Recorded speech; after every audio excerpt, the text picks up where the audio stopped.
Muchísimas gracias, buenas noches, así es, nos encontramos con Carlos Ricardo Benavides, quien es presidente del Congreso. El día de ayer ya pues se dio la juramentación y a partir, este será el año justamente el que él presidirá el Congreso. Gracias por su tiempo, don Carlos. Y pues entramos en materia, una elección, digamos que se dio luego de un acuerdo amplio entre partidos, pues que se puede interpretar como pues la posibilidad o la muestra de que existe diálogo dentro de la Asamblea Legislativa, pero que también algunos dicen que ha generado resentimiento entre las bases de Liberación Nacional porque se pactó justamente con fracciones como el PAC, que muchos consideran dentro de las bases de Liberación como enemigo político. Bueno, primero quiero decir que efectivamente es una muestra de que en el Parlamento todavía hay muchas fuerzas políticas que quieren seguir construyendo y que aquí no se ha terminado y que no podemos construir, o más bien constituir la Asamblea Legislativa en un campo de batalla, de manera que nos vayamos en dimes y diretes que no permitan aprobar los proyectos de ley que deben de aprobarse. Con respecto a las bases de los partidos, mire, yo creo que hay una labor que hay que hacer para difundir el mensaje de que esta es una democracia que en la Asamblea Legislativa tiene 17 años de ser multipartidista. Aquí no camina nada si no hay acuerdos entre diferentes partidos.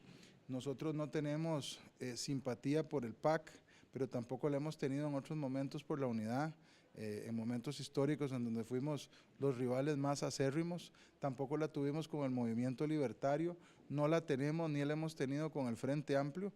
Bueno, y si nosotros tomamos como parámetro las peleas que tenemos con los partidos, no podríamos pactar con nadie y nos dejaría aislados, y el mundo legislativo no camina así.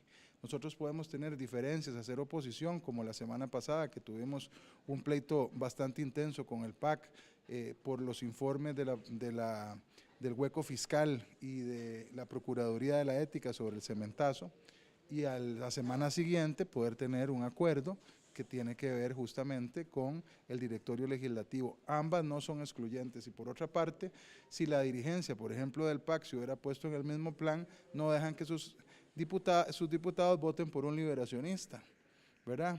Creo que es peor. En este caso nosotros somos los que recibimos, no los que damos.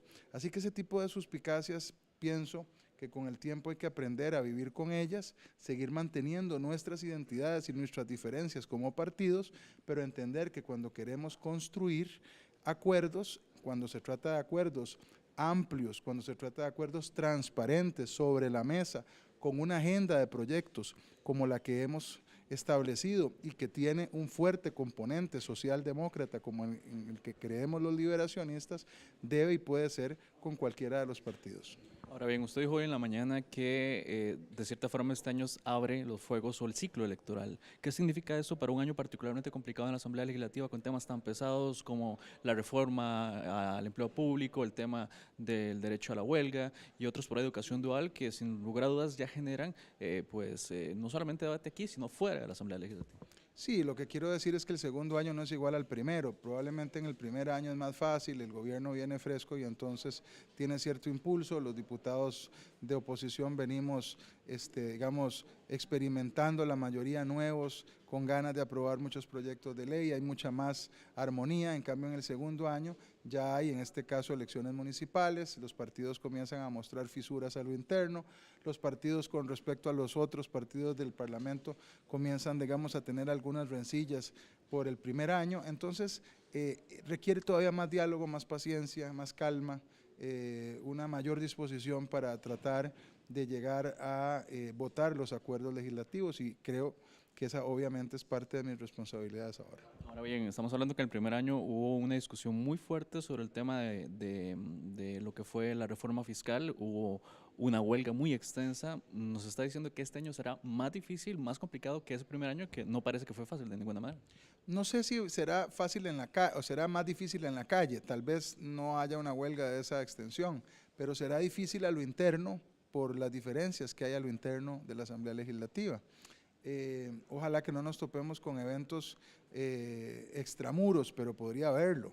Lo que quiero decir es que el ejercicio de la conformación de acuerdos, según van avanzando los tiempos y vamos llegando a los ciclos electorales, se va complicando más. El Partido Unidad Social Cristiana el día de ayer se mostró apartado, digamos, de este acuerdo de partidos, tratando, digamos, de mostrarse como una posición más, según ellos mismos lo definían como más oposición, menos alianza al gobierno. ¿Cómo hará usted y cómo harán para pues acercarse a posiciones del PUSC en los diferentes temas? Mire, el Partido Unidad Social Cristiana en diciembre fue a buscar al PAC para entrar en ese acuerdo de directorio legislativo. El PAC les dijo que no y entonces empezaron a hablar de directorio de oposición, pero no porque tuvieran una genuina vocación por hacerlo de esa manera, sino simplemente porque no les salió, digamos, lo que ellos intentaban hacer. Es gente que yo respeto mucho, el Partido Unidad Social Cristiana es un partido importante en este país y yo espero poder dialogar con ellos para que las cosas puedan, digamos, caminar en la asamblea. Además, ellos tienen muchos proyectos que sé que son de su interés y que coinciden con el resto de las bancadas, con Liberación, con Restauración, con Acción Ciudadana, de manera que yo esperaría que no se plantee una disposición en contra de que la asamblea camine. Ahora bien, ¿cuáles son esos proyectos en los que coinciden con la unidad en este momento? Yo creo que muchos, entre ellos empleo público, entre ellos huelgas, entre ellos teletrabajo, educación dual, reformas a la ley de contratación administrativa, alianzas público-privadas. Es decir, más bien me cuesta pensar en proyectos en que no coincidamos con la unidad, si aquí no hay una diferencia en materia de proyectos. Yo creo que lo que ha habido es una diferencia por la disputa por un puesto. Y creo que adornarla con argumentos diferentes no vale la pena porque no es cierto. A las palabras de Carlos Ricardo Benavides, presidente del Congreso. Compañeros, volvemos al estudio con más información.